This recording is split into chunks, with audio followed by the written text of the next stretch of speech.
Good morning, everyone. We're going to give it a few more minutes just to allow some additional people to log on. I know it's 1 o'clock, but we have about a third of the participants that registered logged in right now. So we're going to give it about 3 or 4 more minutes and then we're going to get started.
Okay, so we're going to go ahead and get started. Good afternoon, everybody. Thank you so much for attending this year's HRCS grant application training. We wanted to let you know that this training is being recorded. It will be available along with the PowerPoint on the HRCS grant application website. We also have several informative documents on the website, and we would encourage you to review them. If you have any questions as we go through the slides, please enter those into the chat and we'll answer those during the Q&A session at the end of the presentation. I would now like to introduce Director Coleman for her to share a few words. Good afternoon, everyone, and welcome to the HRCS 2024 Community Forum. I am Kim Coleman, Director of Human Relations and Community Services for the City of Lansing, and we are thrilled to have you here today for the HRCS grant application training. Our goal today is to provide you with the information and resources that you'll need to help support your grant applications. Whether you're new to our application process or just looking to refine or clarify your understanding, this session will offer an overview and practical strategies to help you through your application process. During our time together, you can look forward to meeting our dedicated staff, our contract management team, and our diversity, equity, and inclusion officer. You'll get an overview of our current funding priorities to help align your proposals with our goals. We will talk about the grant application process, focusing on key components of the application, including understanding guidelines, crafting clear goals and objectives, and developing a realistic budget. And then we will close with Q&A. Now I'd like to introduce our talented team who will guide you through today's training. Team, as I call your name, please wave and maybe say a few words. Tony Young,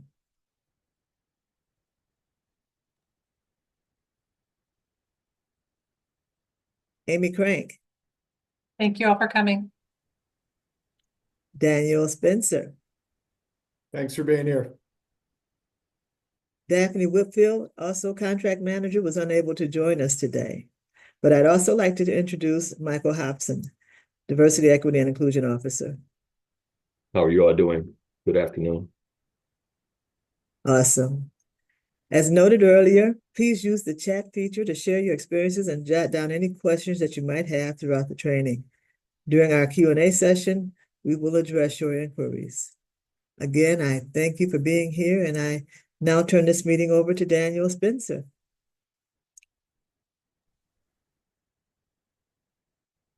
Good afternoon. My name is Daniel Spencer, and I am a contract manager with HRCS. In this portion of the grant application training, I'll be discussing funding priorities and criteria, specifically focusing on the human services side. This is the first of two grants type currently being offered by the City of Lansing. To be eligible for the City of Lansing Human Services Grant, agencies and programs must meet the following criteria. One, it must meet operational capacity. Financial and human resources capacity are available to implement the program or service. Also, it should have a strategic plan in place to sustain the programming after HRCS funding has expired. Two, previous grantee performance and contract compliant history. If you've had a grant with us in the past, you must have demonstrated timeliness and accuracy in reporting. Fund expenditures are consistent with the contract, successful completion of contract objectives, and evidence of achieving projective outcomes. Three, and most important, it must provide a human service. And this has been specifically defined by a city ordinance. And the basic human services are as follows. We have the basic needs category that covers things like childcare, clothing, homeless shelters. For this particular need, we are particularly interested in proposals that address unsheltered homelessness. The second human service we like to look at is life skills, things such as mentoring, literacy, social competency. The third category we look at is employability development, job readiness, job seeking skills, vocational training. And the last category we look at is health and mental health services, such topics as health awareness promotion, counseling, substance abuse. One proposal we'd be interested in looking at would be a proposal that addresses the opioid crisis. The fourth criteria is that the grant must meet community needs. We have identified specific needs through our board, and we're looking for programs that successfully implement services to address identified needs. The fifth criteria is it must demonstrate City of Lansing resident focus. Programs must offer services primarily designated to address the needs of City of Lansing residents. It is important to note that your program offered can be available to a larger service area, but the goals, objectives, and outcomes that you submit must be City of Lansing resident focused. Now, finally, regarding funding priorities and community needs. The city regularly reviews and prioritizes funding based on the current needs of the community. However, the types of applications we receive and the data provided in them can also shape these priorities. When new applications highlighting emerging needs or opportunities are presented, they may lead to an increased focus within the priorities already stated in the ordinance. In this way, applicants play an important part in helping us identify and address the most pressing issues in the community. At this point, I would like to turn the mic over to Michael Hobson for his portion of the event.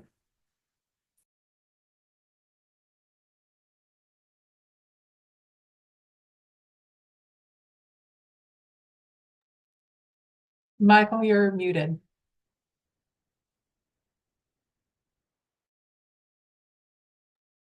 Of course, I thought that that was the one thing I was not going to do, and I do apologize. Thanks, Dan. As mentioned earlier, I'm Michael Hobson, the Diversity, Equity, and Inclusion Officer with the City of Lansing Human Relation and Community Service Department. In this part of the grant application training, I'll cover the racial equity grant being offered this funding cycle. We'll go over the funding priorities, the funding areas, and specific criteria required to qualify for racial equity funding.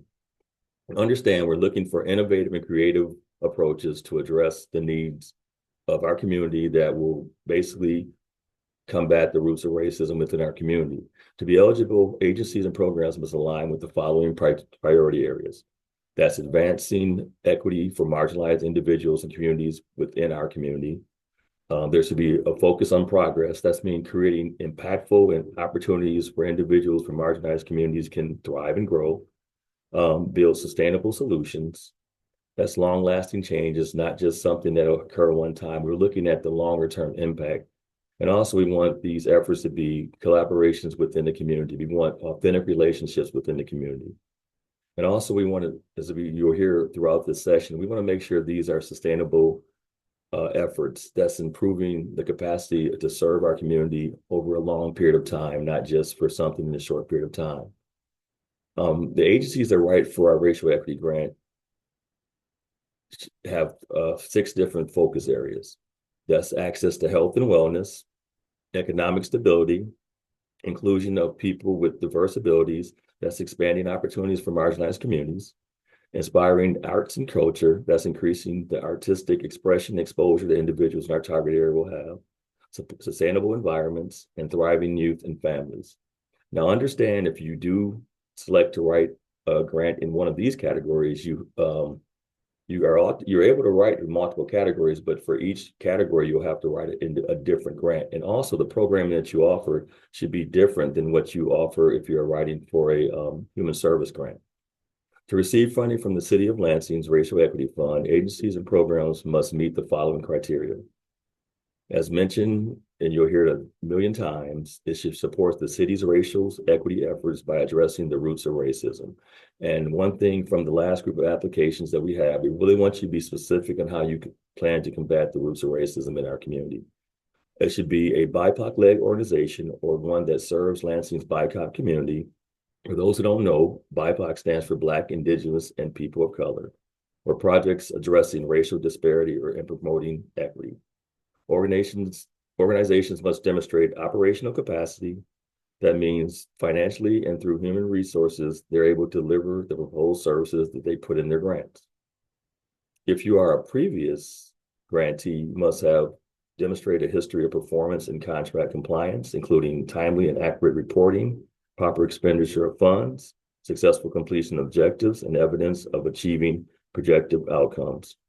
One thing I want to add too is that a plan to keep the program going after HRCS funding is provided is also part of your application. And once again, these programs and any services provided should be meant for Lansing, City of Lansing residents only. Now understand your organization can be headquartered outside of Lansing, but the services, programs, and objectives should be met in the City of Lansing. Next, I'd like to turn the presentation back over to my colleague, Amy Crank, to discuss the actual application. Thank you, Michael. So again, my name is Amy and I'm part of the contract management team for HRCS. And now that we've gone over the priorities and the criteria for the programs, we're going to go over the actual requirements for the application. So similar to the last few years, the application and the reporting, if you're awarded, will be completed online. Applications submitted through any other channel will not be considered. We recommend that you start the application early to leave room for any technical issues that may arise, because once the application window closes, additional applications will not be accepted. So please understand that if you are unable to submit your application by the due date and time, even if it's due to technical issues, we will not be able to consider your application for this grant cycle. Applicants must be nonprofit in good standing. This means that the agency has been awarded a nonprofit status and they have a current LARA filing. Nonprofit agencies may team up with a for-profit entity or another nonprofit to provide services. If this is the case, a collaborative agreement must be uploaded within the application. The collaborative agreement should be on the nonprofit agency's letterhead or the primary nonprofit if you're collaborating with the second nonprofit. And it should include the services that the other agency is providing, their LARA standing, their experience with the services that they are being asked to provide, and it must be signed and dated by the director of both agencies. The nonprofit that is the applicant will be responsible for submitting all the required reporting and for tracking of all spending. The nonprofit should also be collecting data from the for-profit or the secondary nonprofit for their own tracking in case they are selected for their monitoring visit. The city does not fund any project or program 100%. Please keep this in mind when you're completing your budget for the application, which Tony will be reviewing a little bit more in detail later on. If awarded, agencies are required to submit their quarterly reports. These are due even if the funds are spent mid-grant year. So for example, if your agency receives $5,000 in grant and you spend 2,500 of it in the first quarter, which is July through September, and then you spend the other 2,500 in the second quarter, you would still be required to submit your quarterly reports for quarter 3 and quarter 4 that show the continued progress of the program. If your agency is a previous awardee, either for the 24-25 grant cycle or the 23-24, prior reports must be provided in the application. If you receive funding for the 23-24 grant year, you will need to upload your quarter 4 report. If you're a current awardee, you will need to upload the most recent quarter report for the application. If you receive funding for both of these grant years, you will need to upload both of them. As a quick note, if you upload your quarter 2 report or your quarter 1 report with the application, it doesn't mean you don't have to upload it in the reporting portal. You still need to submit it that way as well. We will be conducting in-person monitoring.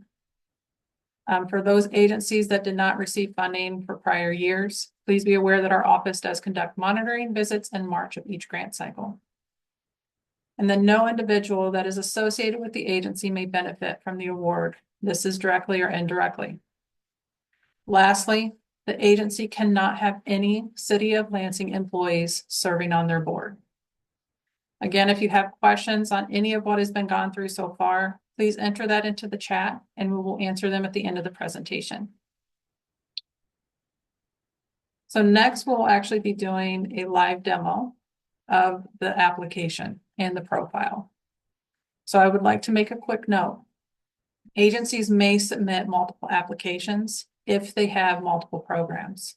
However, you should only submit one application per program.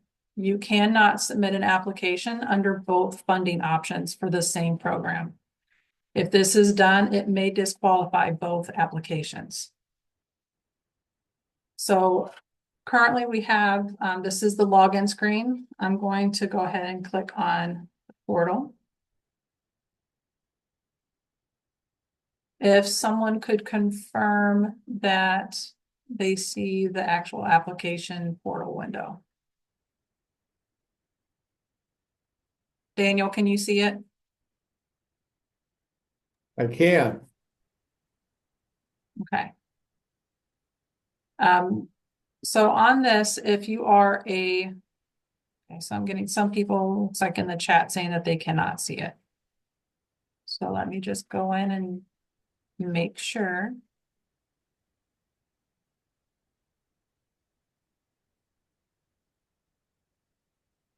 Okay. Is everybody able to see it now? Getting some, okay. Thank you for those that responded in the chat. Okay, so for current awardees, the application link is different than your current reporting link.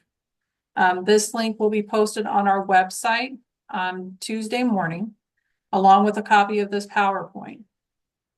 We also have a list of required documents, FAQs and tips for completing the application. So we do recommend that you visit our website to look at those documents. Once you click on the link, it'll bring up the sign-in sheet that is on the PowerPoint or on the slide now. When you're looking at the link, it should say HRCS_app. If you see HRCS 2024, you're in the reporting portal and you won't be able to see any options for submitting the application. So if this is your first time logging in, you'll need to sign up. Sign up options right here.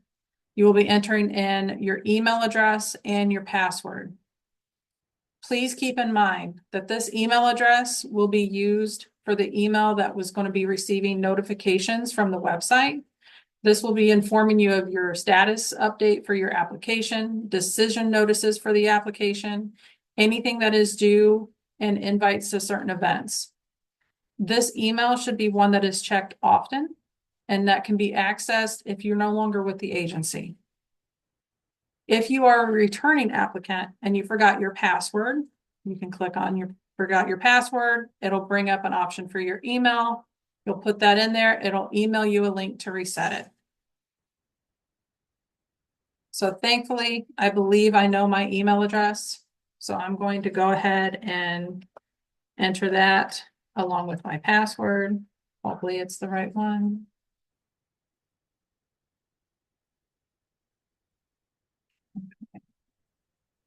Okay. So I had a profile from last year. So my profile rolls over from year to year. If you have that, you'll be getting an option. It'll tell you that there's action required. If you're signing in for the first time, you're going to be setting your profile up. Okay, so I'm going to click open, and then it brings up my profile. I'm going to have the basic information, your name, address, phone number, director's name, email address, etc. So please make sure, one thing I want to point out is that when you're entering your second and your third contact, please make sure that these are different. Please do not use the same phone number and the same email address for every person. The idea is that we have different contacts in case we can't get a hold of the first person. So as you go through this, you're going to be answering these.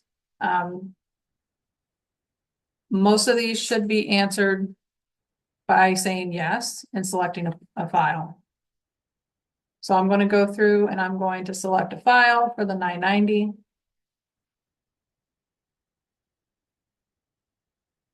You're going to select a file for your 501c3. And you're going to go through this. If by chance you need to answer one of these as NA, please note that you need to provide justification for it not being applicable to your agency. If you select NA and you put answer as NA or stating that you will be providing it if requested, please know that this is not a valid answer and that the request for the item on the application is the request. If you have actual justification, such as you're a brand new agency, you just started this year, so you wouldn't have a 990 yet. You would at that point select NA, and then in the justification, you would put, this agency started this year. I have not needed to file a 990 at this point. So you would go through, you would answer all of these and upload the documents. It shouldn't take very long. I have all of my documents already pre-saved.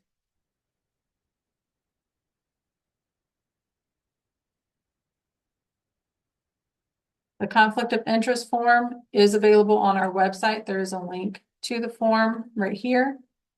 It'll take you to the outside website where you will be able to fill that out.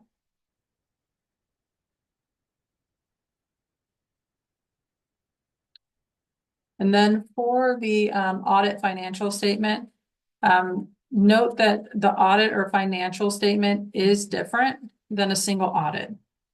Every agency should be able to provide a financial statement at a minimum.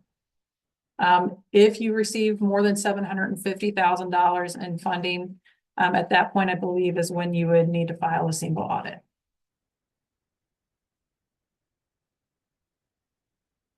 Okay, so for timing's sake, I'm going to go through, the rest of these are going to be NA, just so you don't have to sit here while I'm doing that. For the policies and procedures, we do understand that this may be the same document for both. So if this is the case, you can do one of two things. You can either upload the same document twice, or you can upload it into one, and then in the answer section of the other one, you could say part of your personnel policies or part of the other policies. So that's an option as well. So once you've created this,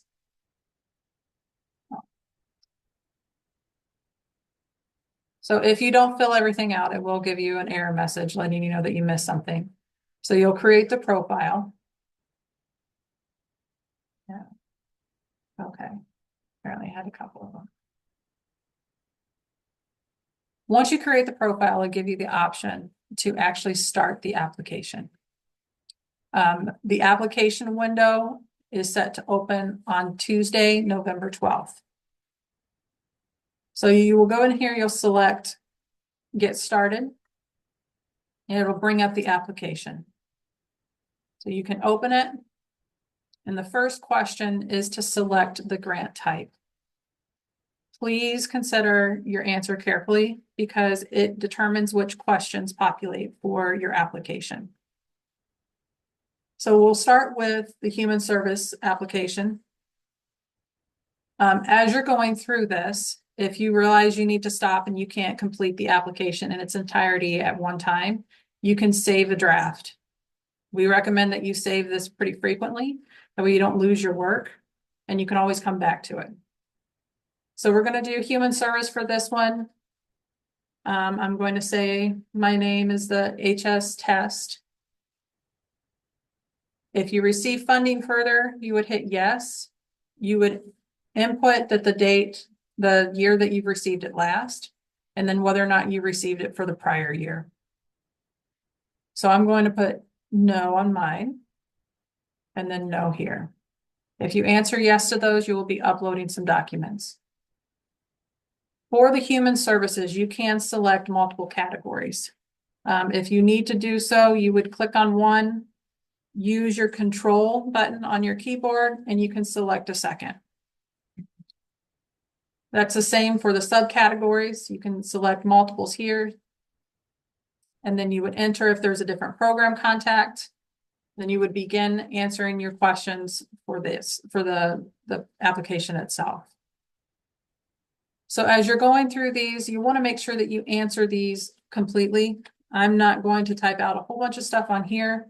But for your agency capacity, we really want to know that the agency has the ability to utilize the funds that they're stating they're going to do and to be able to run the program the way they're stating they're going to be running the program. We would recommend entering in your staff, the history, their abilities, such as if they've been able to run this program previously and they've had success. All of that you could enter in here. There is a word count of 250 on this, so you'll want to make sure that you state it completely, but also briefly. There's the need statement, the project aim. This should be very brief. This is 50 words or less. Where the program will operate. If it's something where you're going to be in a building, you can just provide the address or say at our agency. If it's something where you're going to be running program and you're doing work on the street, you can put that as well. There are specific communities, your staffing, project or partnering.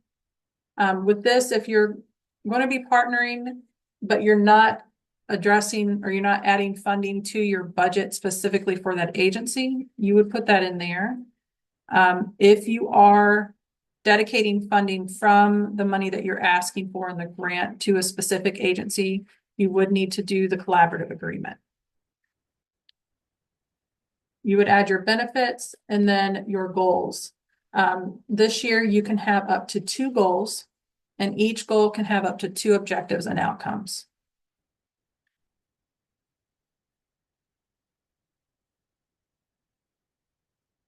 Tony will be going through and reviewing objectives, outcomes, and goals in more detail in a little bit. And then you'll be answering whether or not you plan on continuing the program if HRCS funds are exhausted. And then we want a description on how you plan to do so. Next would be your budget template you would upload here. The template is available on our website. This link will take you to our website, so you make sure you have the most updated documents available. As far as the funds requested, there is not a specific range for the human service grant. There is a specific range for the racial equity grant, which we'll be getting into that right after we finish this one. So we're going to put no, that there's not a subcontract, but if you do, this is where you would upload it. You would click yes, and then you would upload your contract agreement here. You'll be acknowledging that you will not be purchasing any equipment with the funding. And then you'd be putting your name and phone, the authorized representative's name and phone number here. And then you will be agreeing here. So once you mark it complete, that doesn't mean that you've actually submitted yet. You can mark complete. I need my email address. It does let you know if you didn't complete something.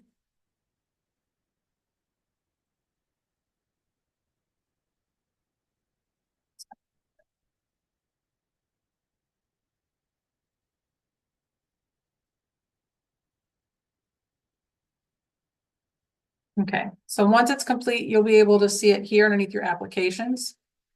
It's not submitted yet. You would need to actually click on the green submit button in order for it to be submitted. So I'm going to go back into this application as it's not submitted, and I can edit it at this point.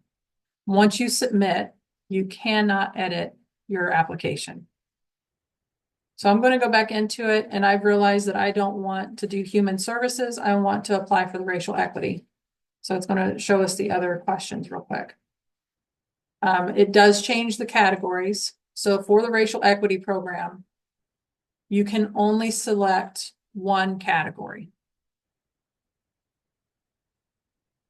And then it'll have additional questions down here. So one of the questions that is different for the racial equity grant is, how does the program address the systemic inequalities and biases that contribute to the root causes of racism? That will need to be answered. How was the population selected? And then provide examples of your successful strategies that you've used. Again, just be very clear on your program and which category your program fits best into, whether or not it's the human services or the racial equity. Once you complete all of this, again, down at the bottom is where you would enter the amount of funds that you've requested. For the racial equity grant, the range is from $5,000 to $50,000. We will say that the racial equity grant is a little bit more competitive. There's not as much funding available for that. So I'm going to put in the $5,000 here. See if I answered everything.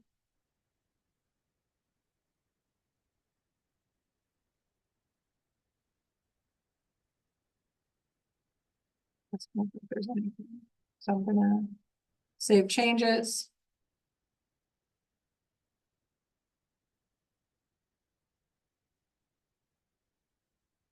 Okay, that's complete. Now I can go in and actually submit.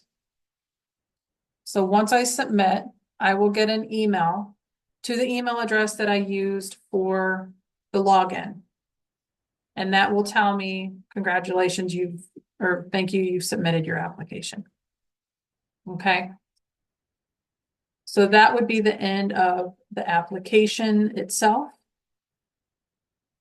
And then I'm going to go back to sharing. So once that's complete, you'll get a notification through your email letting you know that we received your application. So at this point, I'm going to transfer over to Tony, who's going to be reviewing the goals, objectives, and outcome.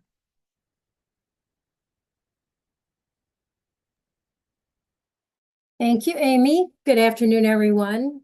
As Amy said, I'm Tony Young, and I work at HRCS as the Contract Management Administrator. And today I'm going to talk a little bit about goals, objectives, outcomes, and evaluation methods. So we're aware that there's many ways to write these, but we want to point out the elements we're looking for to help us best understand your program.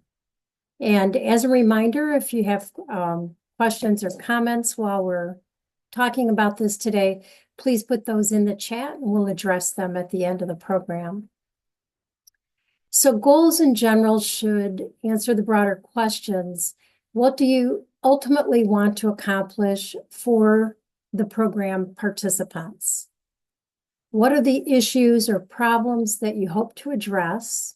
And where are the gaps in our community that you might address through your program?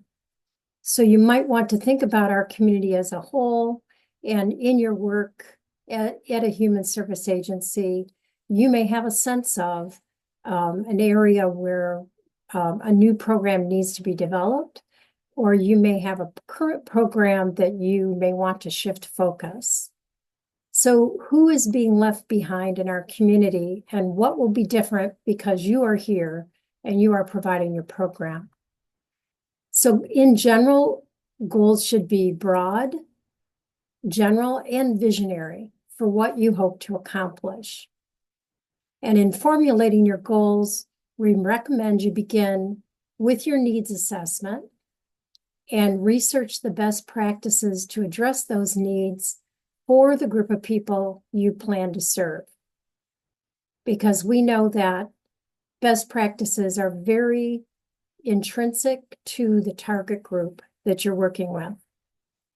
And then you want to zero in on what your program can do to address this specific community need based on the experience in your agency and also that of your staff.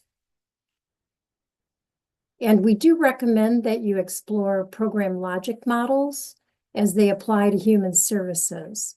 Logic models help structure your program and use best practice approaches to achieve the best possible outcomes related to this issue and for the people that you serve. And it takes time to develop these models, but it's essential to incorporating program evaluation processes that are going to feed good information back to you so that you can constantly be improving your program in a continuous quality improvement type way, and make changes as you go. So here we can see there's a couple of examples of that we have pulled from contracts. Increasing access to mental health care for low-income City of Lansing residents, and the other example of reducing youth crime and violence in Lansing. So although these are fairly broad goals, you'll use this for your objectives to hone in on the who, what, where, when, and how. And this will, and how you will, for instance, increase access to mental health care or reduce youth crime and violence. These are pretty big issues in our community, so it's not uncommon that there might be multiple agencies addressing these issues. So it provides you an opportunity to work collaboratively and then focus your program on one aspect of the issue to have a reasonable work plan in front of you. And others may have more expertise in another aspect of the larger issue. So creating the focus within this larger issue helps you create your activities, your program approach, and then it translates to your objectives. So looking at the objectives, we know that they define your program and what they specifically can do to address your larger goal. So we ask that people use the SMART method to create their objectives. And under the SMART acronym, it pretty much defines, you can write an objective and then you can put it against this as a measure and see if you included all of these aspects. So objectives tend to be, they're describing your activities and your program, and they tend to be narrow and more precise and measurable. And what my experience with objectives has often been is if I can't figure out how to quantify it or to measure them, I'm going to back up and start over. Because objectives, it's extremely important to be able to measure and to know whether you started here and what did you provide for people and what happened as a result of providing those services. So they should include what is being provided and for whom, so your target group should be in there, to how many people, and then by when. And be realistic so that they could be accomplished within the grant year, which for us is 12 months.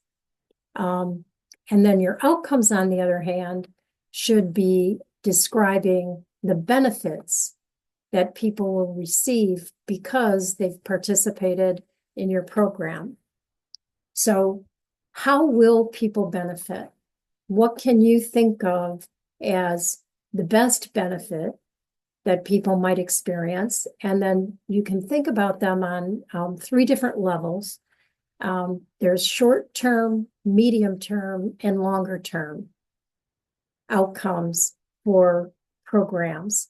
Sometimes you may work with people for years and you're not going to move beyond the more short-term objectives or outcomes. But other times you may be able to move them through more quickly, and you may see that they have a change in their condition or their status, which is the definition of the longer-term outcome. Medium-term outcomes may be changes in behavior that may result from learning new skills.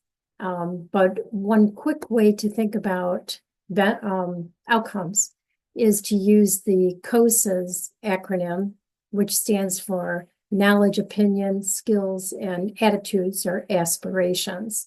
And it is positive changes that you can see pretty quickly when you're working with someone. For instance, if you are working with students in an academic program, you may be able to measure where they started in the beginning and what kind of increases in knowledge they experienced during the course of a 9-month period or 12-month period. So that's one of the examples for how you can write these. And one thing too is that outcomes should have what they call an outcome indicator, and that is the specific data to be tracked to measure your program's success.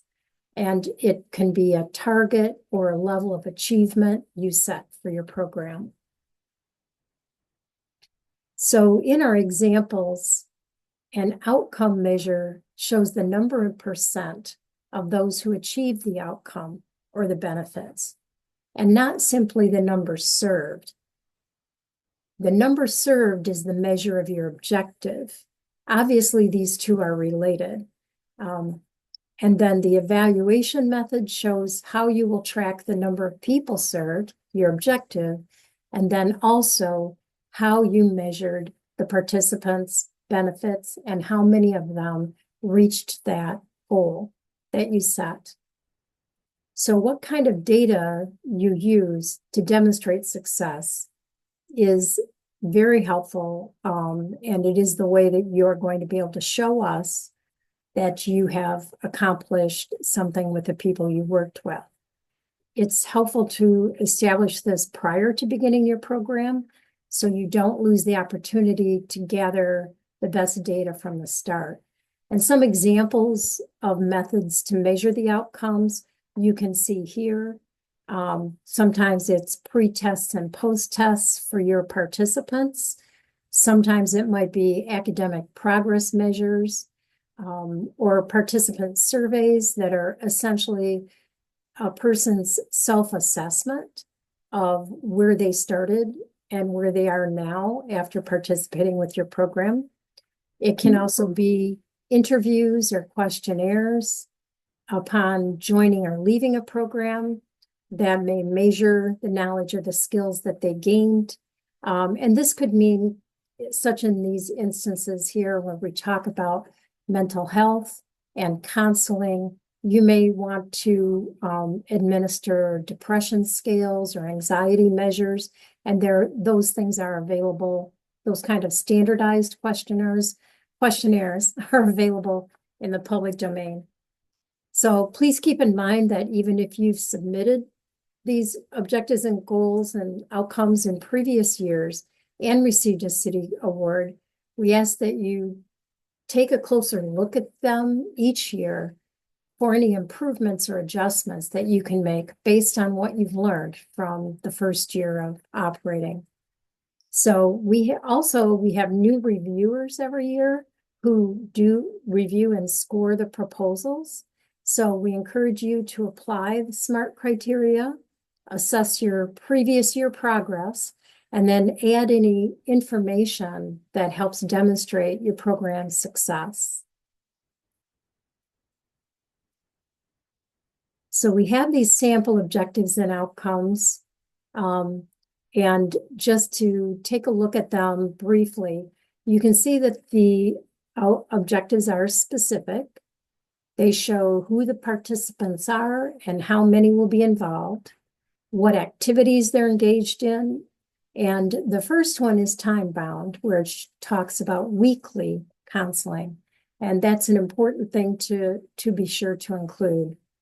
And then the numbers that you are proposing, when you look at that, be realistic, because there will be the expectation that you will accomplish what you set out to do.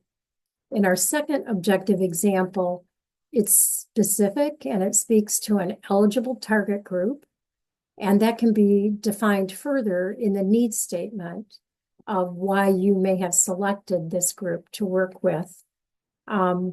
And it lists the specific services to be provided. And although that should be further explained in your narrative, and it's enhanced by stating the proposed outcome of the services. In the second one, for instance, avoiding court or police involvement. But this one, in example 2, could be improved by adding frequency, such as weekly or monthly, to the objective. So please note that objectives are not your work plan. You will be limited to 2 objectives this year. And so, or you can have a total of 4 objectives and outcomes if the program has 2 goals. So if you have more detail, you really want to share with us, how is this program going to work? We do have questions in the narrative in the application where we would like you to describe those activities a little more for us. So for instance, in this, it says improved mental health outcomes, for example 1. What do you mean by that? You can give us more information when you describe that in your narratives. And then just a couple notes, if you do receive an award, to keep in mind that you will have quarterly reports that will need to be submitted through the portal, and that it requires that you report both on your objectives and on your outcomes. So objective being usually a numeric kind of measurement, where outcomes are a little more nebulous, but we do ask that you tell us what percentage of your participants will achieve your objectives. So that's why we show here the 50%, and that's 30 out of 60 of your participants. So those are just examples for you to keep in mind. The outcomes, I think we've already covered. I've got more notes about that, but we can talk about that if you have more questions as we move forward. So we're going to shift gears then and just talk a little bit about the budget template. This document will be downloadable at our HRCS webpage, on the city website. That's where a lot of good information is there. The teams worked really hard to make sure we have answered as many questions as we can. So hopefully, if you start there, we highly recommend that you start there. Take a look at the tips document and the FAQs. And then if there's something there that's not addressed, reach out to us. So when you download the budget document, there are 4 tabs across the bottom. The first tab has the budget, this page that we're looking at here, the budget instructions and the guidelines. And please take a look at these. Some of this is some of the information that Amy's shared. But we believe it is very much worth your while to take a look at this, because what has happened in the past is people fill out the first page of the budget and don't realize there's 2 pages of the budget. So please be sure to fill out budget page 1 and 2. And there are formulas in the calculations that should help you to ensure that you're entering accurate information. As Amy mentioned, the HRCS grants do not fund 100% of any project or program. So you'll definitely want to enlist other funding sources that will be listed on budget page 2. And the collaborative agreement or a subcontract is required. And the last part of this is to just reemphasize that that conflict of interest is something that you do need to look at within your organization and ensure that there's no personal benefit to any staff member or board member in receiving a city grant. So we'll take a look at the sample worksheet here.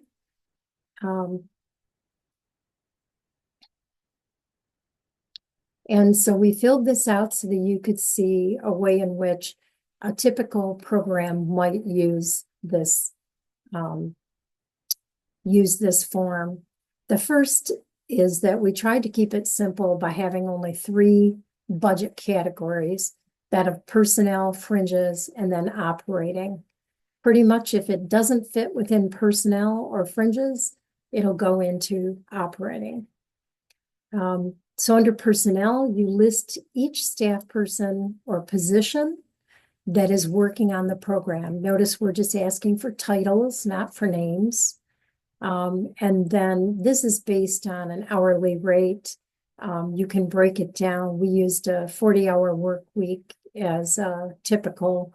And as you can see, if you take you take their salary, divide it by the 40-hour work week, you come up with an hourly rate that goes into the next column.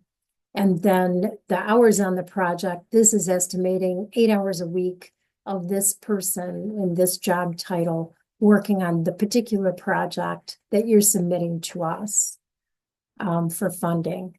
So then in the far right column, you see it says City of Lansing share. So it may be that this person is spending 8 hours on this project, but you know that the City of Lansing doesn't fund everything 100%. And you have other funding sources help with paying for these hours. So you are charging the City of Lansing $6,000 of that $83.20 that's in the example. So that's very important. That's the part that people sometimes get confused over. So hopefully, if you're working on this budget, give us a call if there's any questions that you have about how this works. Our next category is the fringes line item. We know that agencies do this differently, have different methods, but this is an example of how we worked out what the fringes charges would be that would go along with the positions that are described above.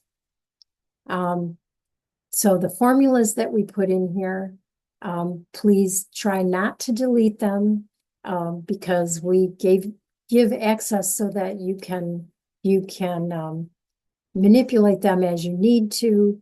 We have tried to lock down the formulas as best we can, but we know that sometimes there's ways to work around things. But if it's not working for you, again, just give us a call. We'll help talk you through it and work you through it. Then the operating costs is the last category. Please note that any contractors or consultants should be listed here rather than under personnel, either by name or affiliation or by the job title. So our definition of that is these are non-employees who are paid to help provide services for this program. And then just note that down at the bottom, the total project cost. That project cost here should equal the same project cost as on page 2. And note that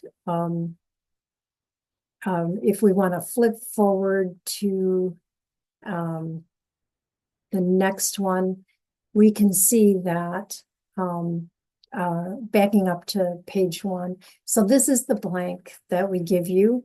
So it's on the third tab, I believe. Please do put your agency name and program name up top, especially if you have more than one program that you're submitting funding for. We get a lot of incoming here. It's really helpful if I print something out, print your budget out to the printer, that I can find which application that matches up with. So please remember to do that. And then note down at the bottom that no more than 10% of your grant amount can be used for administration costs. And if you need more discussion about that, you can just reach out to us. So then on budget page 2, and as I said before, there is a budget page 2. It does need to be completed. In the first line where it says City of Lansing Human Services Grant, that's where you would insert the amount that you are requesting from us. And so that would match up with what you have for the total city cost, goes in that line. And then these next 2 are just examples. State of Michigan, donor funds. You'll replace these lines with your sources of funds and your information here. And then, as I said, the total project cost here needs to equal the total project cost on the first budget page. And so I think by talking about that, I've hit many of the things that we see where, there are potential areas that people have issues with when they're doing these budgets. So you will download this from the web page, save it, rename it, and then complete it and then upload it with your application. All right. So I just want to review a couple of important dates. I've seen some of this come through on the chat already, but just to reinforce that this application will open on Tuesday, November 12th at noon. You'll be able to go in and start to fill out your profile or update your profile according to how Amy just demonstrated. And then the deadline date to submit your application is Tuesday, the 14th, January 14th at noon. So we've hopefully given you plenty of time over the holidays, the upcoming holidays, to get that into us. But, word of advice, please do not wait to the last minute. There's, as you saw, there's quite a few documents that you have to round up and have ready to submit. The conflict of interest form needs to be signed by your director and by your board president. So those kinds of things take time, and you might want to get started on them sooner than later, so you don't have a delay or a problem in having them ready when you're ready to submit the application. And it's just helpful to work on different parts of it, save it, come back to it, gather information and so on as you go. And keep in mind that we will provide technical assistance. Just give us a little time to respond to your inquiries, and do understand this is a competition, so we cannot advise you on how to improve your scores, but we will answer eligibility or technical questions where you're walking through this process. And sometimes we may think this is a really good question. We want to add that to our FAQ. And so don't be surprised if you see that. And you will want to be sure that if we add that, go back to our website periodically, take a look at the FAQ and see if anything else has been added since the last time that you saw it. So you may be wondering what happens after you submit your application. So the first thing that we do on our end is we screen all the applications received to ensure that they are complete and that they're eligible for the program. So is this an eligible program for the Human Services Grant or for the Racial Equity Grant? And if yours fits the criteria, then it is assigned and reviewed and scored by our HRCS board and staff, and it's compared to the funds that we have available, and then final award decisions are forwarded to our director and to the mayor, who then presents those awards to City Council. So as you can imagine, that takes a little time, couple months, for all of those processes and all those people to be involved. Because the city budget is not approved until late May or the end of May, and sometimes it's gone over into June, we cannot issue award letters or decisions until early June. And those will be posted to the portal, and email notices will be sent to the profile email address that you gave us. So that's why that's so important, is that is going to be an email that's going to be checked. We have recommended to people that they have a centralized one, and that it's not necessarily connected to one person, but that it's something that can be checked and that others can be checking in case there's agency turnover between January and June.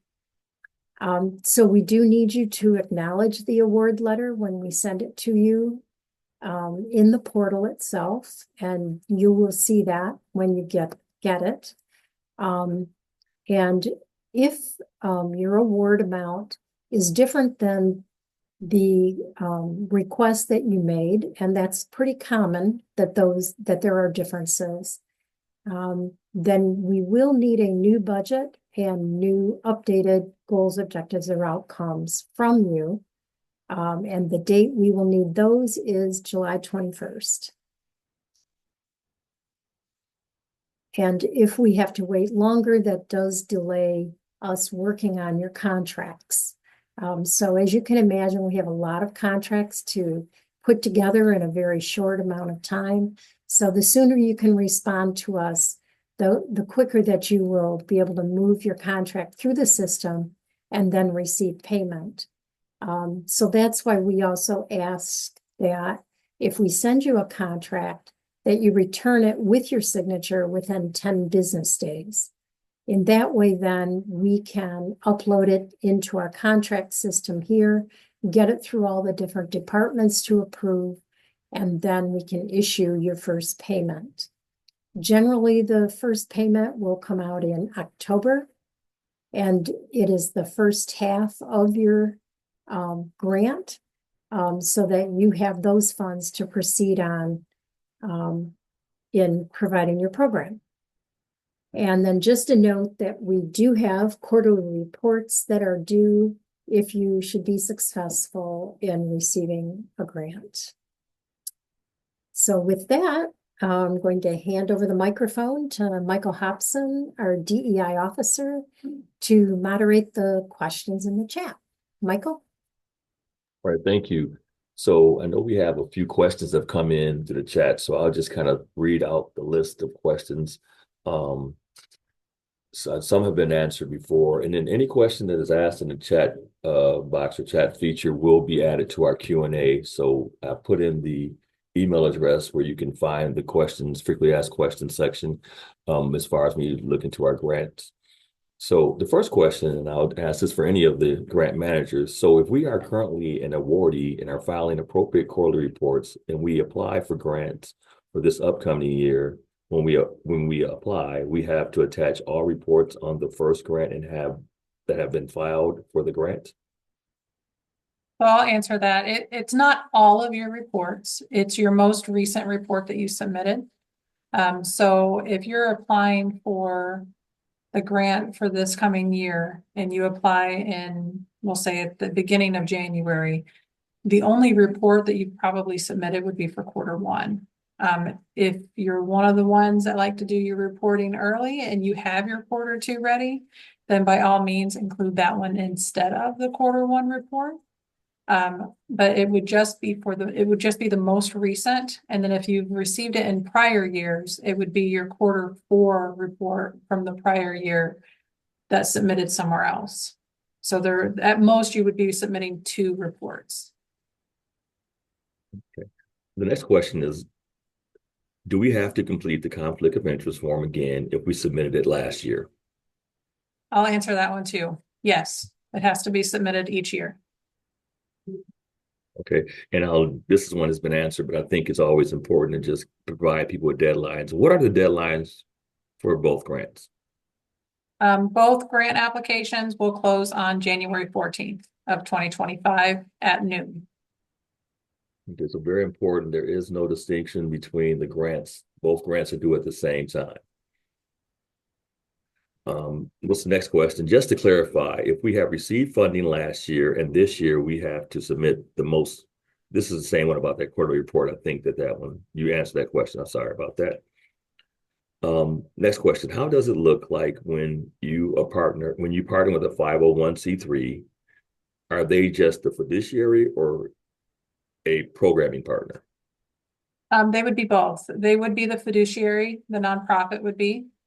And then they would also be acting as a programming partner. So the 501c3, if you're a for-profit and you're teaming up with a nonprofit, the nonprofit would be the applicant. They would be the ones submitting the application, submitting all of their documents, and then submitting a collaborative agreement with the for-profit agency. And they would be acting as the fiduciary. Now, would that be the same if I was just an individual who said, hey, I have a great idea, but I'm not a 501c3. I'm not going to be able to get that status before this grant's due. Would I go to, say, a local community organization and say, can you help me do this? How does that work? If you're an individual, I mean, you could probably partner with a nonprofit themselves as maybe a subcontract person. But it would be up to that nonprofit to do the application. An individual themselves would not be able to apply for this grant for either one. Okay. The next question is, can the same organization submit applications for the same grant for different programs? Yes. So a single organization can submit multiple applications, but each application has to be for a different program. So you would not be able to submit 2 applications for the same program. Specifically, you could not submit an application for human services for a program and then submit a racial equity application for the same program, even if that program would kind of qualify for both grants. That's where you really need to consider which program best suits your agency and apply for that one. Again, we will say that the racial equity grant is more competitive because it had close to the same amount of applications, but it has less funding available. Okay. Next question, it kind of goes with that funding. What is the actual percent that you will fund?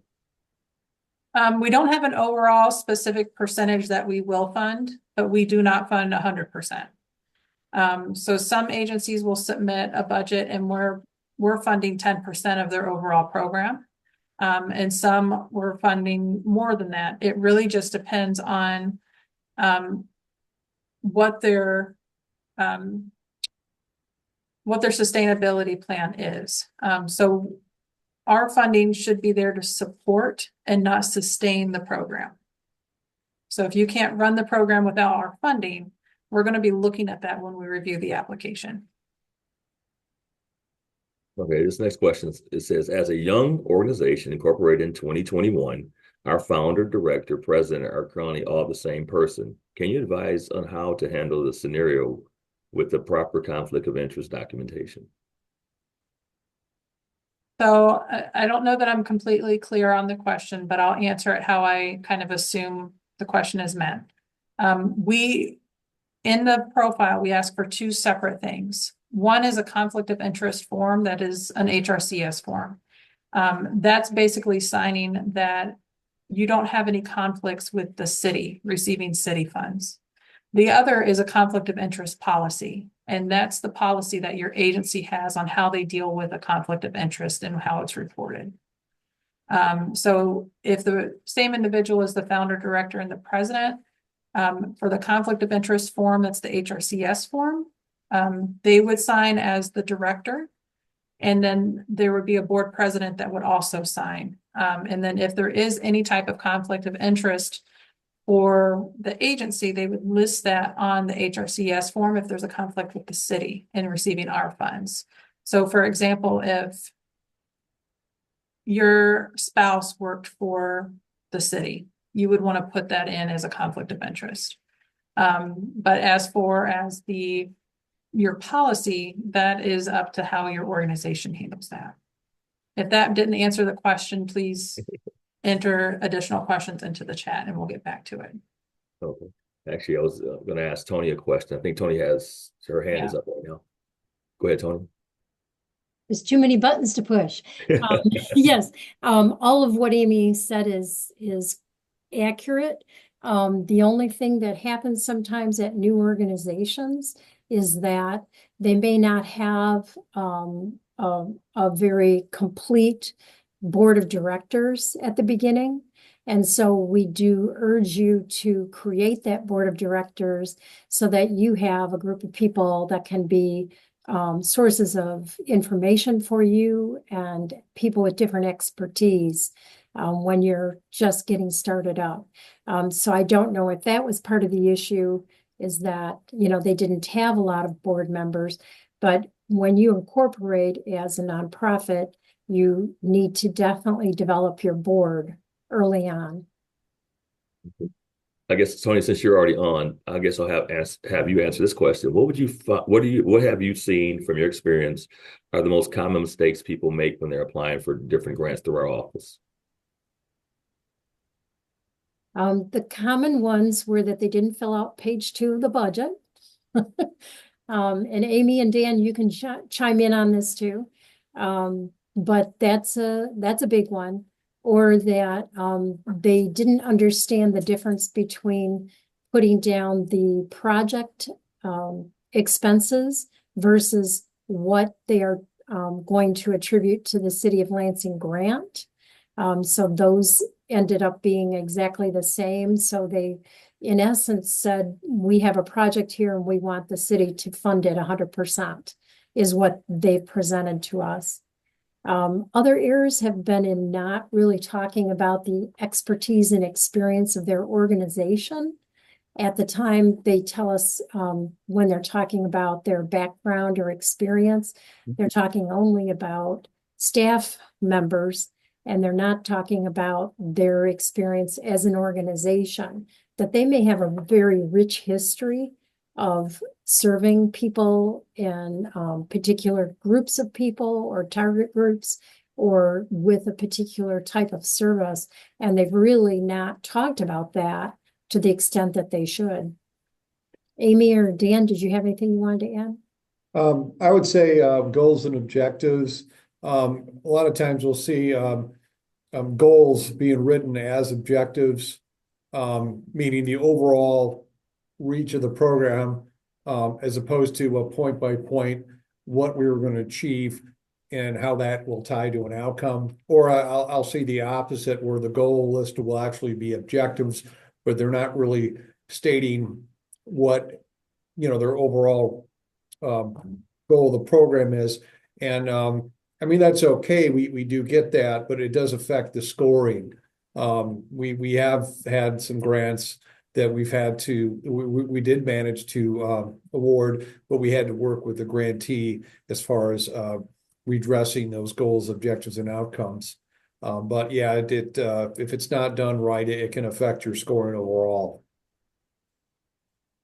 I would probably add just not updating some of the information correctly, especially if you have an organization that's received funding for multiple years from HRCS, not going in and actually updating the information that is listed on your application, and then submitting expired documentation underneath your profile. Because we would then have to contact you to get the updated information, and it slows the whole process down. And if we can't get that information updated prior to when everything is reviewed, it may disqualify your application entirely. So applicants are not rewarded for being a prior recipient of a grant. They're not necessarily awarded. I would say that we are able to see their history a little bit more. So we know, like, if they've had prior applications or prior awards, we see the work that they've done and that they've completed it and they've done their stuff on time, etc. There is a question in the review process on whether or not they have shown being good stewards of funding previously, which they do get graded on that. But for those that have not received funding, they're not, it's not reduced for them because they haven't received funding, if that makes sense. Okay, but if an applicant's applying, they should definitely apply like they're writing a brand new grant as opposed to assuming they're going to get rewarded for previous work done. Correct. Okay. Tony, do you want to say something? No, that was fine. Thanks, everybody. Okay. And just from, I guess I'll ask from the grant perspective, as far as when you're reviewing the grants, are there any mistakes that just typically jump out that make you go like, why would this is a great program? I know that Dan kind of mentioned before the goals and objectives, but is there anything else you'd like to think the audience would need to really pay close attention to when they're submitting their grants? I would say word count. Some of the questions, they do have word limits. So make sure when you're typing, you're still typing and it's not just ended mid-sentence. And then if you are utilizing a prior application, make sure you're updating the information, because we have seen multiple times where an application submitted and it's got dates in it from 2 or 3 years ago. So just make sure everything is still accurate. Okay. A question just came in and it says racial equity grant is very competitive. Is there a grant category that you would like to see more applicants in? From reviewing the grants we had last year, we had grants that were in all the different 6 areas, but all the grants in those areas were not awarded. So there is no weighted system trying to get one grant from each of the different areas. It's pretty much going to be based on the quality of the grant. And one thing I'll always emphasize is be very specific, be very thorough, and provide a lot of detail. The one thing as a grant writer you don't ever want to do is leave it up into interpretation of your reader to decide what you think you're going to be, what you think you're doing versus what you are actually doing. So I think that it's always important that you think of your grant as being almost instructions to telling the person of what you're trying to do and what you're trying to accomplish with your program or service. And to add on to what you were saying, Michael, make sure you're thorough, but also be very specific. You don't need to add a whole bunch of fluff. We want to see exactly what you're doing. It doesn't need to be explained in an essay, though. If you're saying the same thing repetitively, just state it, make sure it's understood, and then go on. There's been several times where we've been submitted applications and some of the information is 700-800 words long, but it's either saying the same thing or it's not clarifying anything. So just be very specific, very direct, very detailed. Yeah, and just be aware of the fact that it's not just one person that's going to be reading your grant application. It's going to be multiple people. So we want to make sure that your grant is able to be understood by multiple people, not just one individual. Are there? Oh, I'm sorry. I did see a question on here through the chat about the signatures. Oh, I'm sorry. I did miss the application signature. That's the last one on my list. Yep, go ahead. Yeah, so for the signatures, they either need to be actual signatures, physical signatures, or secured verified signatures. Typed signatures will not be accepted. So if you have the ability to do one of the digital signatures that actually have the date and stamp and it has that it was verified, you can utilize that. Otherwise, they need to be actual signatures. Yeah, that's addressing the question that someone sent in. Application signatures for directors should be digital signatures or by hand. So Yeah. as you mentioned before, it needs to be by hand or needs to be, what did you call it, a secured signature? Yeah, the verified secured. It's usually like DocuSign or something that's similar to that. If your agency has access to that, you can utilize that, but we do need to be able to see that date stamp and that it was verified. We've received several documents that have just had items typed in it, and we have to send those back and get actual signatures on them. There was a question I saw about, I'll read it. What is the total amount of funding your department have available to be awarded? So for next grant cycle, we don't have the specific amounts. We do know what we funded for the 24-25 grant cycle. I believe that's okay to be shared, correct, Tony? So for the racial equity funding for the 24-25 grant cycle, we awarded, I believe it was 200,000. And then for the human services, it was it 1.6 million, Tony? Yeah, so 1.6 million for human services grants. The racial equity was awarded for 200,000. So when we've said that the racial equity is much more competitive, it's much more competitive. So just be aware. The human services grant are funding in a different pot, basically, pot of money. And just to add to that, the 200,000 Amy was just speaking of, that was split among, what was it, 14? I think it was 11. 11 different awards. Yeah. And the 1.6 million, the human services grant, it was split among over 70 different awards. Yeah. So you can see it's not big money for most of them.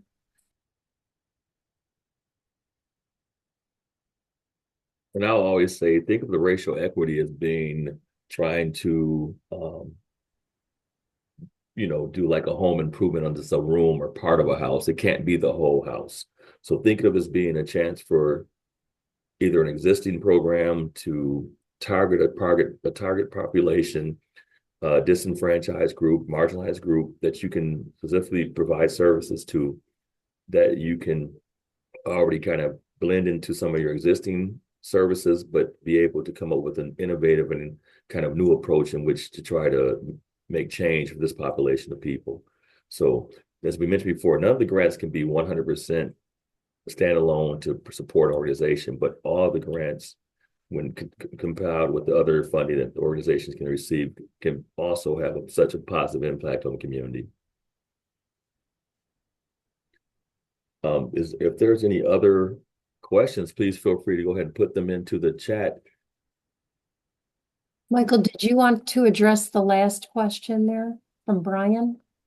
Oh, it's what is an example? Or I'm sorry, from Alfreda. Okay, dimension ratio. Oh, I answered that one already. Oh, did you? We Yeah, have specific category. Excuse me? I can read the question. What is not an example of a racial equity grant? Can't human service grants be racially equitable?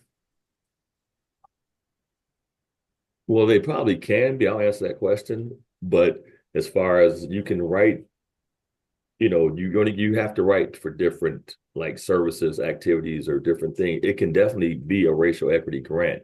But as far as the pool of money that the racial equity grant is going to address, it has to be specific to one of the 6 categories. It also has to meet the criteria that was mentioned earlier. And you have to be specific on how you're going to provide these services for this marginalized community.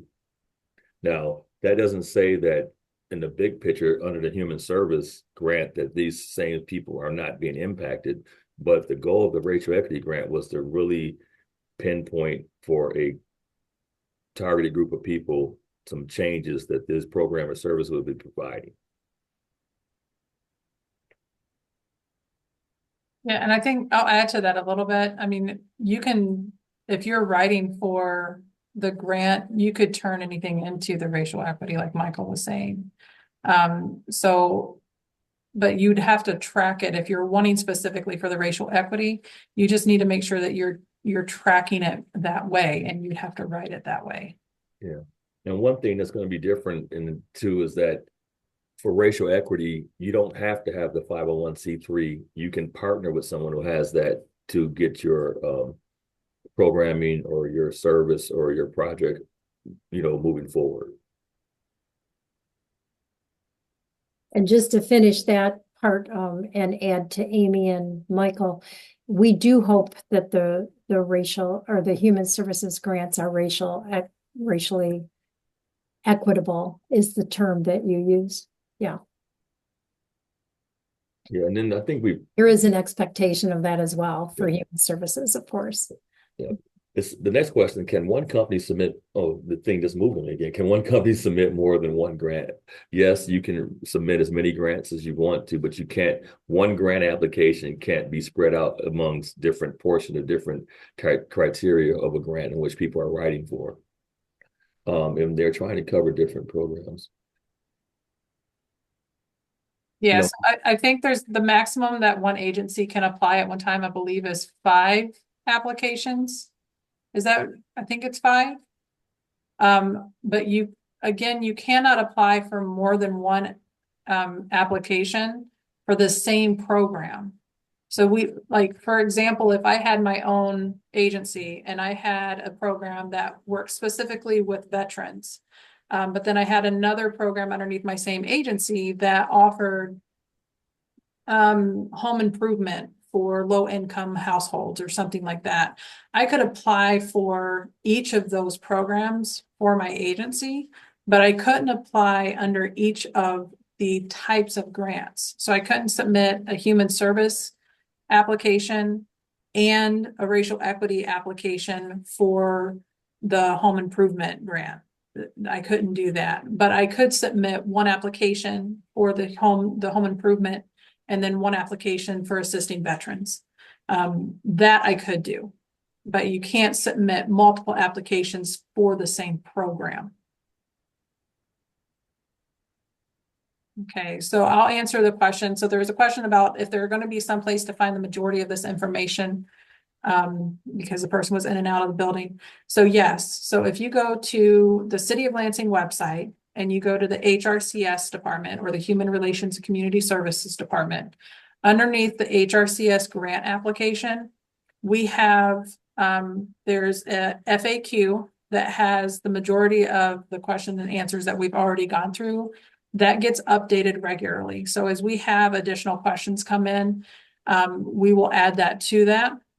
There is a list of the required governance documentation that is on there as well, with also kind of little tidbits about what you should be looking for, what should be included. There is a tips to complete it in the application that gives you a walkthrough of the application as well. This PowerPoint will be added to our website on Tuesday. A recording of this will be added hopefully within the next week or so. It has to go to our media department to be created into a video, but that will be updated as well. And then of course we have our contact information on the PowerPoint. It's also on our website. So if you do have questions at any time, you can email us. Our general email is the hrcsgeneral@lansingmi.gov. You can send your questions through there, or you can reach out by phone or our direct emails as well. So most of the information is going to already be on the website. It's on there now. And I believe Michael put in the link to the website in the chat.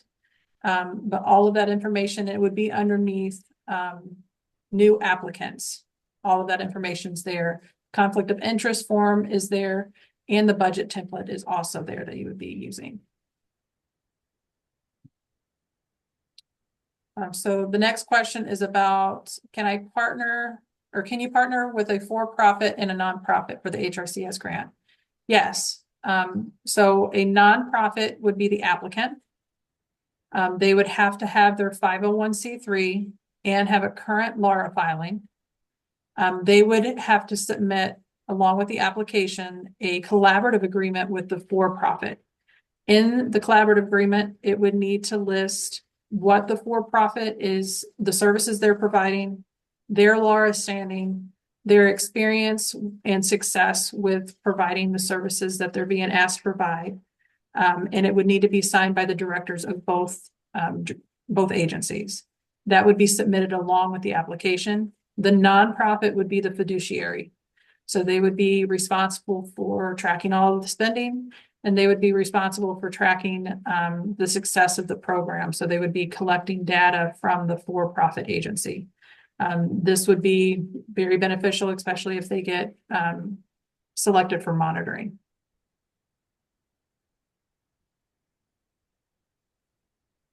Yes. So this is our contact page. So if you are needing to reach out to any of us, it's our first name dot last name at lansingmi.gov. The general office contact is just HRCS general at lansingmi.gov.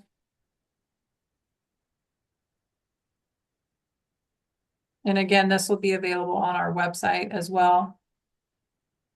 And the link will be going active for the application on Tuesday.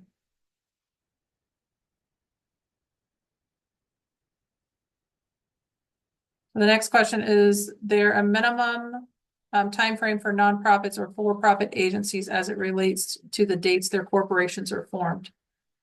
No. You do have to have the required documentation that is listed in the profile. So you need to have your 501c3. If you're a for-profit, you need to have a LARA standing. You need to have your board of directors, your bylaws, your policy and procedures. All of that needs to be created. So if you're in the process of doing that and you're just now getting your incorporation or whatever it is that you're filing for, if you don't currently have that and you won't have it prior to the application closing, you'll want to wait for the next grant cycle. So if anybody has any additional questions, please put them in the chat. We do want to let you know and ask that we are collecting your feedback on today's presentation. There is a QR code. You can take a picture of that and go to that. You can go to the link. When you're able to get the PowerPoint, the link is also embedded in each of those, so you'll be able to click on them.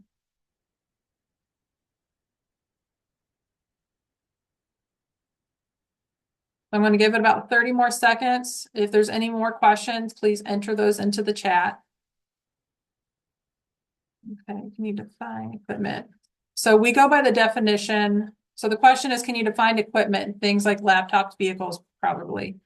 Can the funds be used for supplies so that you can distinguish between supplies and equipment? So we go by the definition that the state of Michigan offers for equipment. That is on the FAQ, that is currently on our website. I believe it's anything over $5,000, and is usually defined by items that maintain their value over certain years. But that is on the FAQ, that is on the website currently. Funds can be used for supplies. So you would just put in what supplies, and it doesn't have to be incredibly specific. If you are getting stuff for back to school backpacks, you would put, back to school backpack supplies, backpacks and school supplies. If you are wanting something like laptops or something like that, there would need to be justification for it. But vehicles, no, you wouldn't be able to purchase a vehicle. You got to not get your Mercedes this year.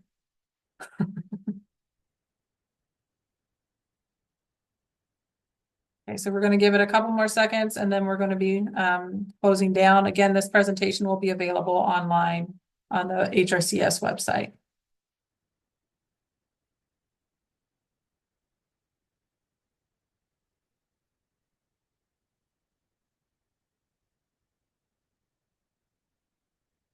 Okay, it doesn't look like there's any more questions, so we're going to go ahead and thank everyone for attending. Thank you for spending your afternoon time with us. Hopefully you learned some valuable information. If you have any additional questions, please feel free to reach out to one of us.